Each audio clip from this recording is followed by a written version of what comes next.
Good morning, everyone. Today's lecture is about inguinal canal and its applied aspect, in which we are going to discuss inguinal hernia, direct and indirect, and also femoral hernia with comparison to the inguinal hernia. For better understanding of the inguinal canal and its anatomy, let's first recapitulate the relevant bony anatomy. Now, the pubic bone of both sides, they articulate through this secondary cartilaginous joint known as pubic symphysis. Then the pubic symphysis, there is a lateral crest or elevation, sharp elevation moving just lateral to this. This is known as the pubic crest, and it ends in this elevation known as the pubic tubercle. Now posterolateral, there is a continuation from this pubic tubercle, and this has this sharp margin. This is known as the pecten pubis. And this pecten pubis, then the sharpness it declines, but again there is a line which continues from this known as the arcuate line, and this forms the boundary or margin of the true pelvis. And this is the iliac crest which ends in this anterior superior iliac spine. Anterior. Let's also recapitulate this ligament associated with the external oblique aponeurosis. Now, this lower border of the external oblique aponeurosis is thick and inrolled and is lying between the anterior superior iliac spine and pubic tubercle. And this is known as inguinal ligament. And this inguinal ligament, its medial half, it is more flattened and lying more horizontally as it approaches towards the pubic tubercle, and this part supports the spermatic cord. Now some of the fiber, they are not attached to its medial termination, that is at the pubic tubercle, rather they pass in two directions. Some of fibers first direction, some of the fiber they pass posterolaterally and they form the lacunar ligament complex, in which these initial fiber they form a crescent shaped portion which is known as the lacunar ligament, and then it continues along this pectineal line as the fibrous cord, and this is known as pectineal ligament. So this lacunar ligament is just filling this gap in a crescentic fashion, arc shaped fashion, known as the lacunar ligament, and this lacunar ligament it forms the medial margin of the femoral ring.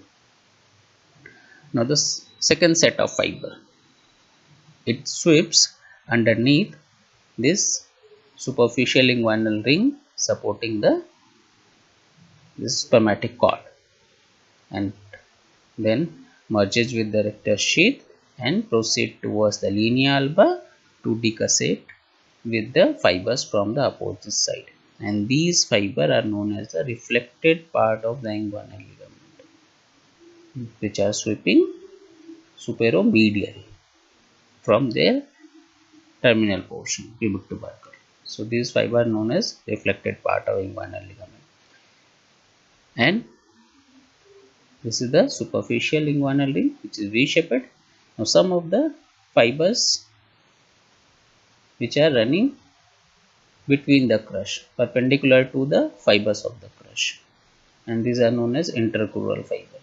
These intercrural fiber, it seems like they are binding these two crusts together, preventing them from separating, and these are known as the intercrural fiber. So they are four set of fiber. These are inguinal ligament, then its posterolateral continuation as lacunar ligament complex comprising of this cord-like continuation known as pectineal ligament, and its initial part known as the lacunar ligament, arc shaped.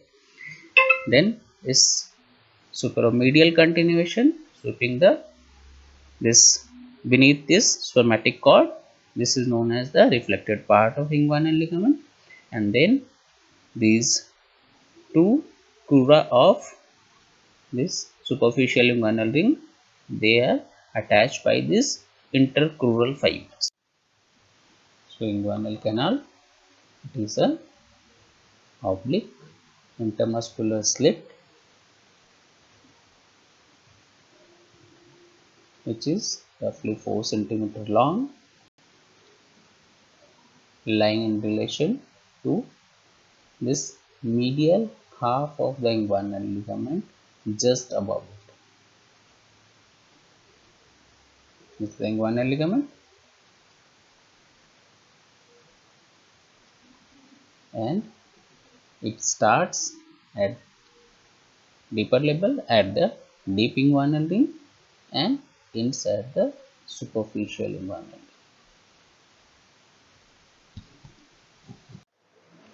Let's understand the boundaries of the inguinal canal. Now it is bounded by this anterior wall, roof, posterior wall, and floor.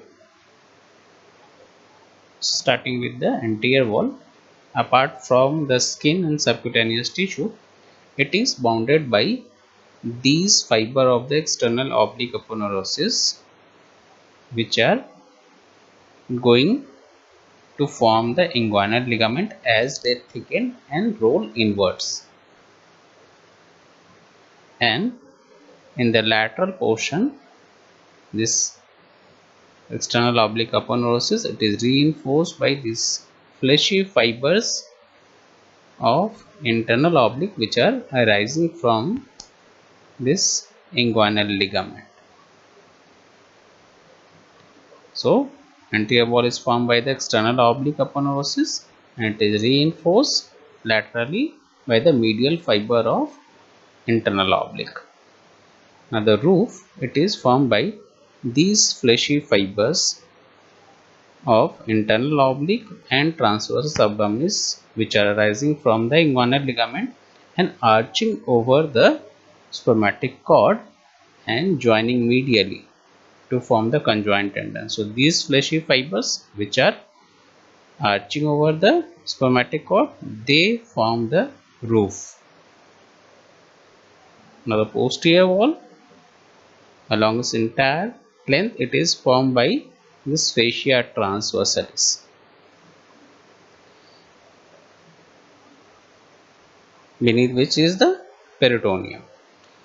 So this is the fascia transversalis along the entire length, and it is reinforced in this medial 1/3 by the conjoint tendon, which is the combined tendon of internal oblique and transversus abdominis, and also by the reflected part of the inguinal ligament, which is reflecting and being attached to the linea alba and decussating.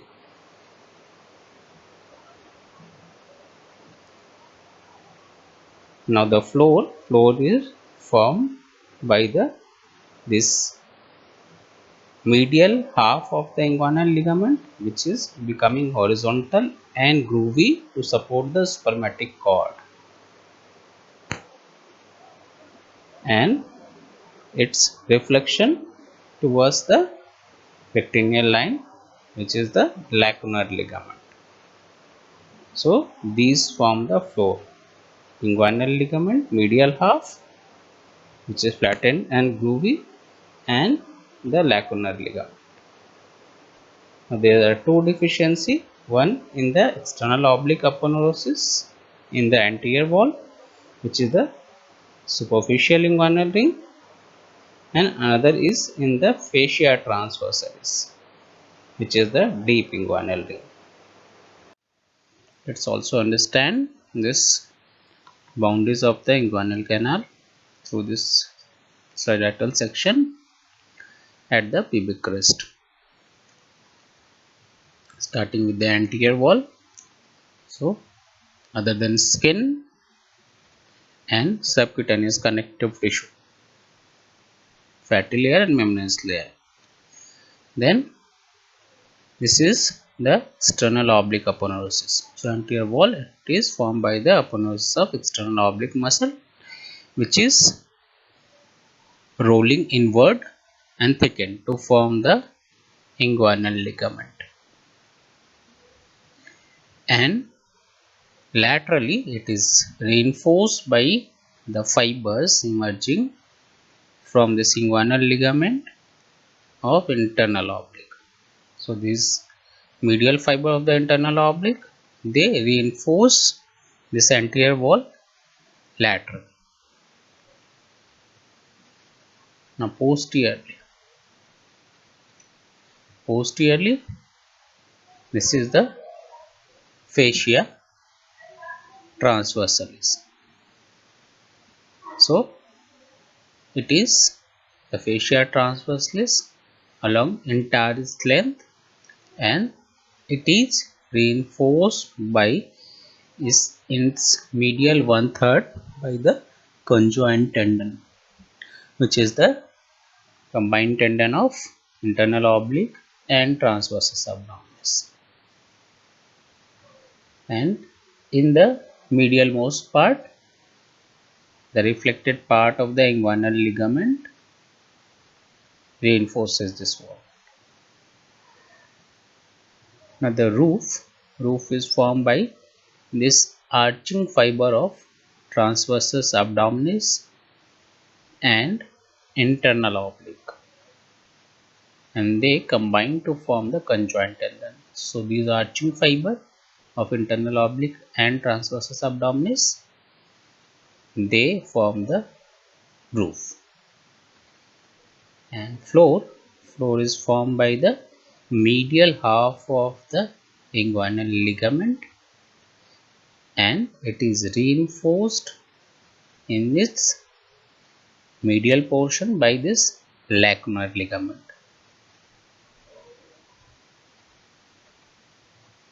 So this is the boundaries of the inguinal. Now the lower fiber of the internal oblique, they are in relation to the spermatic cord, and they form a triple relationship. The fibers arising from the inguinal ligament forming this lateral portion of the anterior wall, reinforcing this anterior wall laterally. They are lying anterior to the cord. Then the fibers, they arch over the cord along with the fibers from the transversus abdominis to form the conjoint tendon. So these fibers, they are lying superior to the cord, and as these fiber combine medially to form the conjoint tendon to be attached to the this pectineal line, pubic crest and linea alba, these fiber, they reinforce the posterior wall medially, and they are lying posterior to the spermatic cord. So there is a triple relationship of the lower fiber of the internal oblique to the spermatic cord. So inguinal canal, it extends from the deep inguinal ring to the superficial inguinal ring, and this superficial inguinal ring, it is one of the terminal ending of the inguinal canal. Now it lies just superolateral to the pubic crest, and it is a triangular hiatus in the aponeurosis of the external oblique.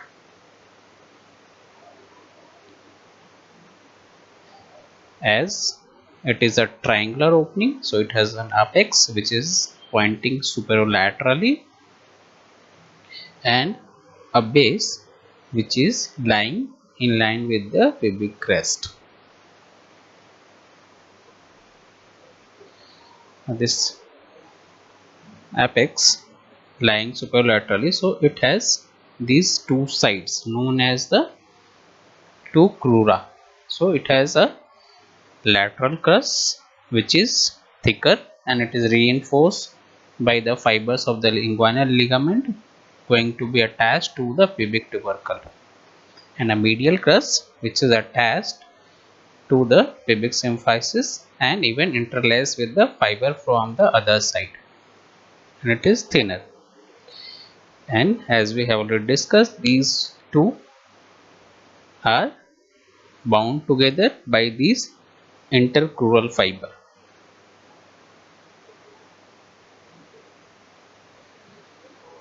Now beyond this, the fascia and the external oblique aponeurosis, they exvaginate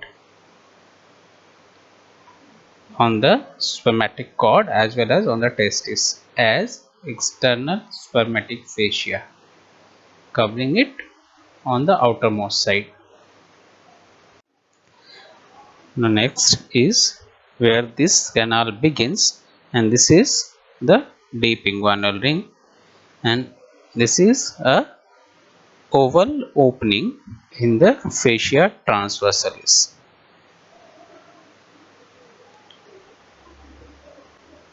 where this inguinal canal has initiated. So this portion, it lies midway between the anterior superior iliac spine and pubic tubercle. So this is the point which is known as the midpoint of the inguinal ligament. So it lies just above this midpoint of the inguinal ligament.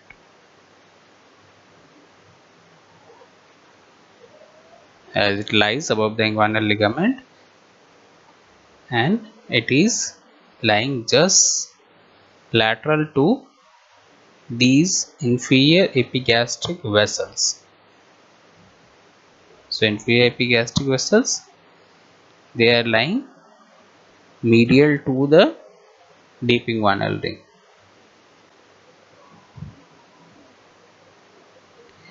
and as the cord proceeds, it is enveloped by the this fascia transversalis and the aponeurotic portion along with as internal spermatic fascia.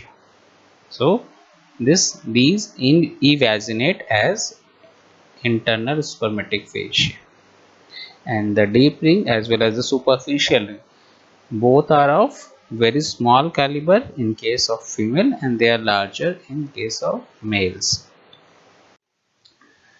Now let's understand how to proceed with the dissection of the inguinal canal to expose its covering as well as its contents. So we start with the surface localization of the inguinal canal. Initially the skin and the subcutaneous connective tissue is removed. Then through blunt dissection, this superficial inguinal ring is located just superlateral to the pubic crest, and approximation of this deep inguinal ring is made by midway between the pubic tubercle and anterior superior iliac spine. So this is located just above the mid point of the inguinal ligament. Then this proceeding with this opening superficial inguinal ring, and this then cut open, and the content of the inguinal canal is now seen. So first thing is seen, it is spermatic cord along with there are two nerves, one passing towards the groin, piercing through this external oblique aponeurosis, another nerve passing through this superficial inguinal ring. So the one passing through this external oblique aponeurosis is the iliohypogastric nerve, which will supply the skin over the groin, becoming subcutaneous here, and the nerve which is passing along with this spermatic cord and emerging at the superficial inguinal ring is the ilioinguinal nerve, which will later form the anterior scrotal nerve. And Also, what is seen is there are some fleshy fibers which are coming from this middle layer, internal oblique. So these fleshy fiber, they are forming this cremastic muscle and fascia. Then we proceed with the further towards the deepening, and after removing this internal oblique up to the deepening, then what is seen here, there is only one covering which is coming from this fascia transversalis, and this is the internal spermatic fascia. So there are three covering. One is, this is the covering which is continuation from the external oblique aponeurosis, which is the external spermatic fascia. The second covering coming from this internal oblique, forming the cremastic muscle and fascia, and third is the continuation from the fascia transversalis, which is the internal spermatic fascia. So what is exposed now is the content of the inguinal canal, and it includes the spermatic cord in case of male and round ligament of uterus in case of female, and that's why the ring as well as the canal, it is larger in case of male. Now second is the nerve which is running with this cord, and this is the genital branch of the genitofemoral nerve. And third, as we discussed, this is the ilioinguinal nerve which passes through the part of the canal, as it at the level of the anterior end of the iliac crest, it pierces through the internal oblique and transverse abdominis to enter the inguinal canal. So it enters by side into the inguinal canal, not through the deep ring, and it emerges through the superficial ring, and then it becomes cutaneous. So as it pierces through this internal oblique and transverse abdominis, it supplies both of these muscle, and after that the fibers are only cutaneous, becoming the anterior scrotal nerve.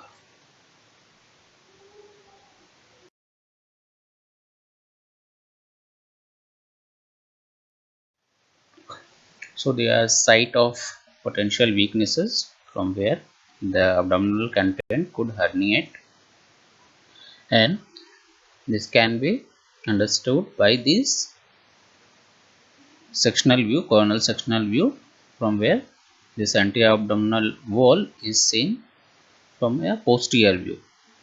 So here we can see they are threefold. One is lying in the midline, this is known as the median umbilical fold, and this is because of the remnant of the urachus running from the apex of the urinary bladder towards the umbilicus. Now just lateral to this is the medial umbilical fold, and this because of the medial umbilical ligament, which is the remnant of the umbilical arteries, and these are paired. This is the ligament and this is the fold, and again they are paired lateral umbilical fold, and this is because of underlying inferior epigastric vessels. This is the portion, inferior epigastric vessels, causing this ridge which is known as the lateral umbilical fold. Now between these we can appreciate there are certain fossa, one lying just lateral to the lateral umbilical fold, this one. So this represents this ring which is the deep inguinal ring, and obviously from here if the content herniate, that is known as the this indirect hernia, indirect inguinal hernia. Then second is the fossa which is lying between these two. This is the lateral inguinal fossa lying lateral to the inferior epigastric vessels, or this lateral umbilical fold. Now Medial to this is the medial inguinal fossa and it lies between this medial umbilical fold and lateral umbilical fold. And this is the portion from where the direct inguinal hernia occurs. It is the portion which forms the Hazelback triangle. So there are two important fossa in relation to the inferior epigastric vessels or the lateral umbilical fold. This is the lateral inguinal fossa and this is the medial inguinal fossa. Now medial to this medial umbilical fold, between the medial umbilical fold and medial umbilical fold there is this fossa and this is known as supravesical fossa. Rarely it may cause herniation from this portion which is known as the supravesical hernia, though it is very rare. And this is the representation which shows the femoral ring.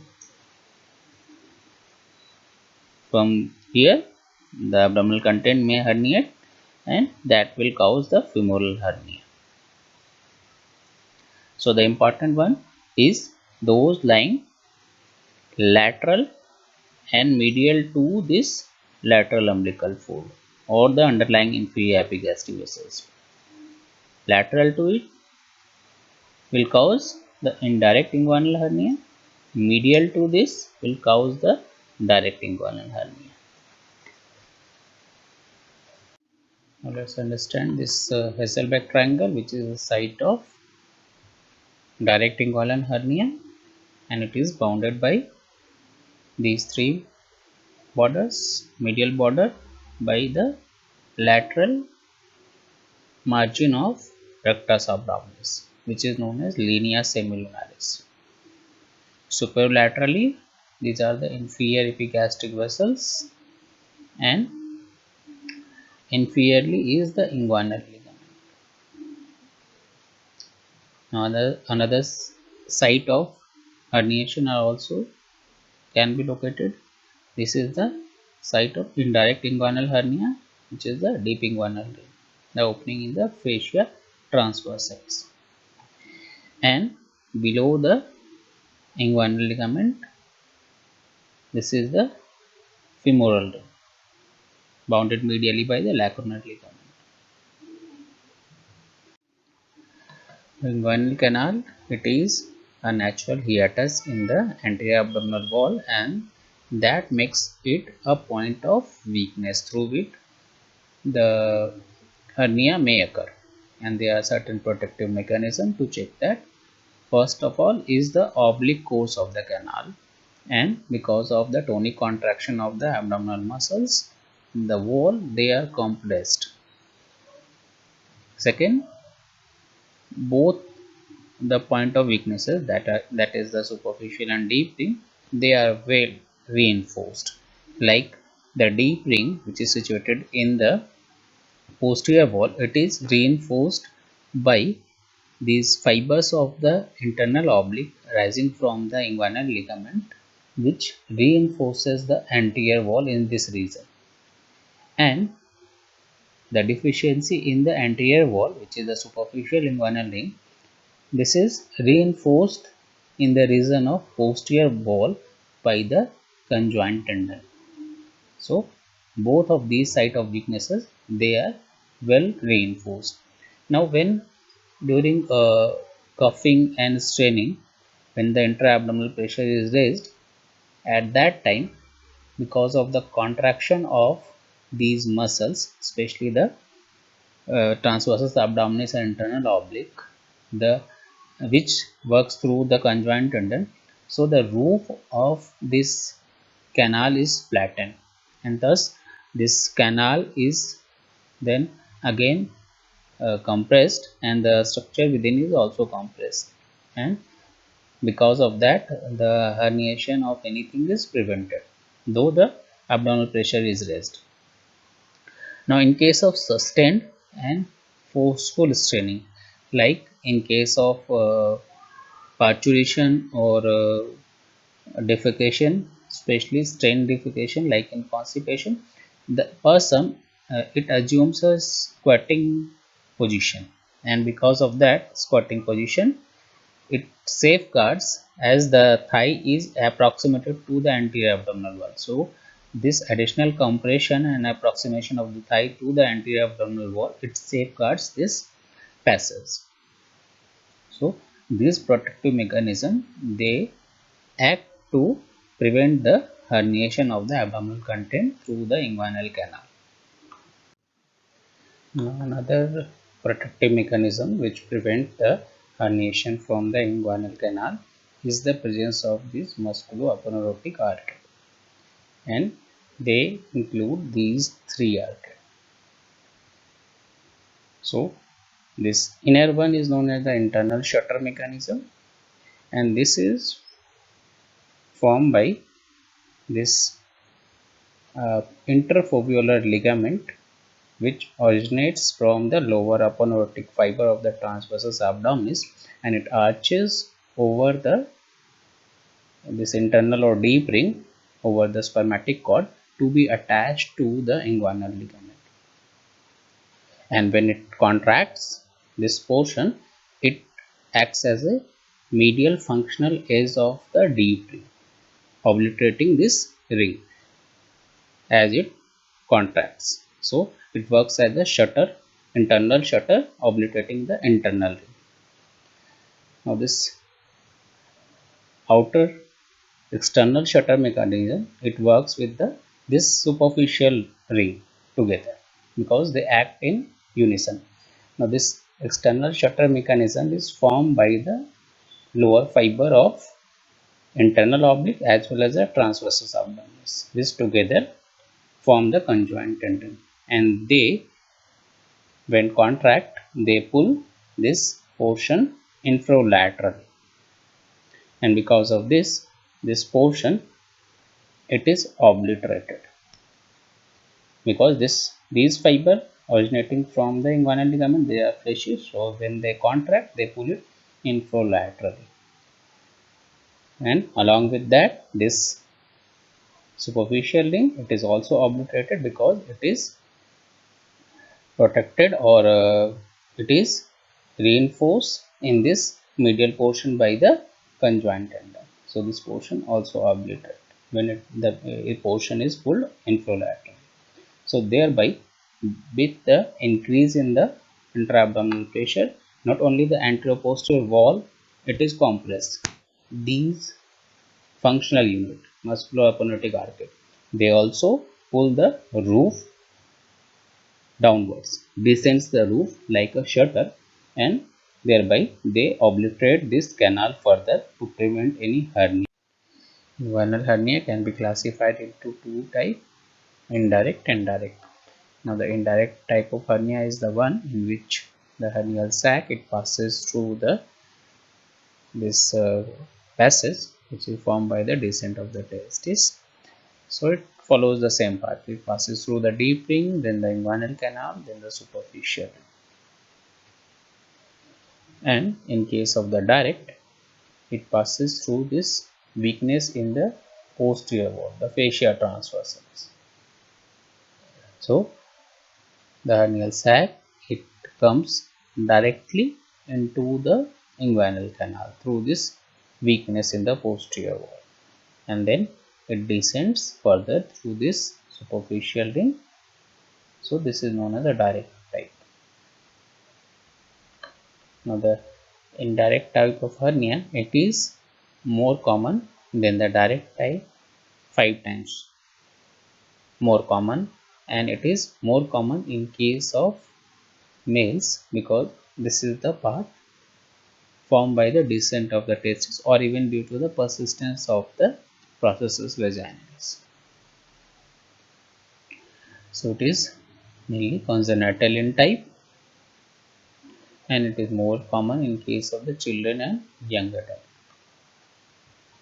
And These type of congenital deficiency are usually unilateral in type, so it is generally found on one side.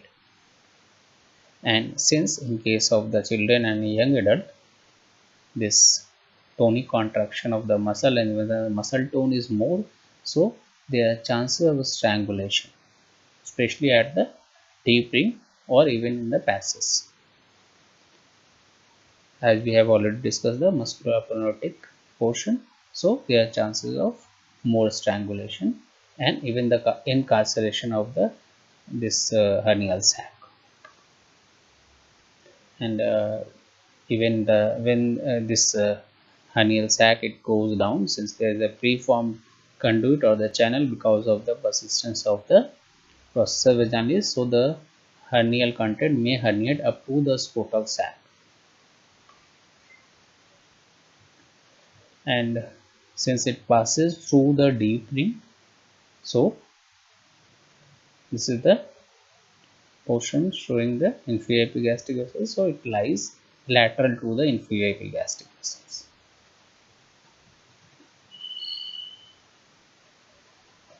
Now the direct type, it is usually acquired in type.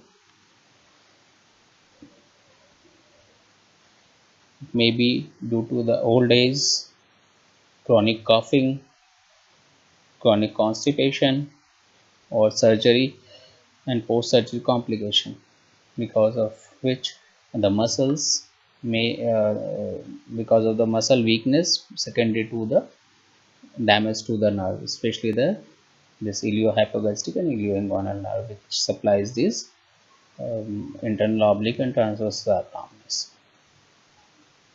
So because of that, there is a deficiency or the weakness of the muscles, and since the weakness, especially due to the old age or the this chronic coughing and constipation, these generally involve the bilateral muscles. So the hernia is also bilateral in type, involving both the sides.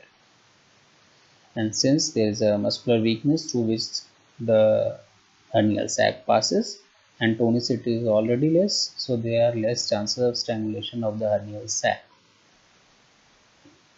And as shown here, this passes through this deficiency known as the Hazelback triangle, and it lies medial to the inferior epigastric vessels. Let's also understand some basic anatomical differences between the inguinal and the femoral hernia. Now, the inguinal hernia, it is lying above the groin crease. Groin crease is formed by the traction of the inguinal ligament. So, the inguinal hernia, it is lying above the crease of the groin, and femoral hernia, since passes beneath the inguinal ligament through the femoral canal, so it lies below the crease of the groin. As inguinal hernia, its opening, superficial opening, is the superficial inguinal ring, which is related supramedial to the pubic tubercle. So this is lying supramedial to the pubic tubercle. And femoral hernia, as it passes beneath the inguinal ligament through this femoral canal, which is lying infralateral to the pubic tubercle. So this is away from the midline and below the pubic tubercle. As in case of inguinal hernia, we can reduce it completely up to the deep ring. So it can be reduced completely. But in case of the femoral hernia, the initial point where it from where it herniates is related very deep in relation to the Lachnoid ligament. So this can't be reduced completely. Now in case of the inguinal, the cough impulse, it is present, can be appreciated, but no cough impulse can be appreciated in case of the femoral hernia. And as femoral hernia is related to the femoral vein, which is lying just lateral to this, so there is venous engorgement of the lower limb present in case of the femoral hernia, but there is no such venous insufficiency present in case of the inguinal hernia. So let's understand the development of the inguinal canal. At first, during development, testis is an abdominal organ and it is situated at the posterior abdominal wall attached by the urogenital mesentery. Now this testis is attached at its lower pole by a condensation of mesodermal cells, and this is known as gubernaculum testis, and this attaches it to the anterior abdominal wall, and this portion of the anterior abdominal wall later it protrudes and circulate to form the scrotal sac. Now as this scrotal sac is formed, this gubernaculum testis it descends and follow the same path which forms the inguinal canal. Now testis it descends during the 7th month of intrauterine life at the deep inguinal ring. Now at the 8th month it traverses the inguinal canal, and before the birth it reaches the scrotal sac. So as it reaches the as it proceeds, it moves through this inguinal canal, and this is the channel. Inguinal canal is the channel through which the abdominal testis become the scrotal one. As the testis descends, it bring along with its the peritoneal portion, which is known as the processus vaginalis, which is situated just anterosuperior to its descent. This is the processus vaginalis. So as the testis descends, this also descends, lying anterosuperior to this. So as the descent is completed after birth, this gubernaculum testis now it is shortened, known as the short scrotal ligament, and it connects the lower pole of the testis to the scrotal portion wall. And the tunica this processus vaginalis is now its connection to the peritoneal sac is obliterated and degenerated, and the remaining portion it forms a covering lying anterosuperior to the testis, and this is now known as tunica vaginalis. So the testis and its related structures, which are the vascularity and the vas deferens, as it traverses through the anterior abdominal wall and the inguinal canal, this gets the covering which forms the anterior abdominal wall. So the testis as well as its related structures, they get the same covering as that of the anterior abdominal wall. And if this portion of the peritoneum doesn't obliterate or degenerate, this may cause the indirect inguinal hernia. So that's all about the inguinal canal and its applied aspect. Thank you.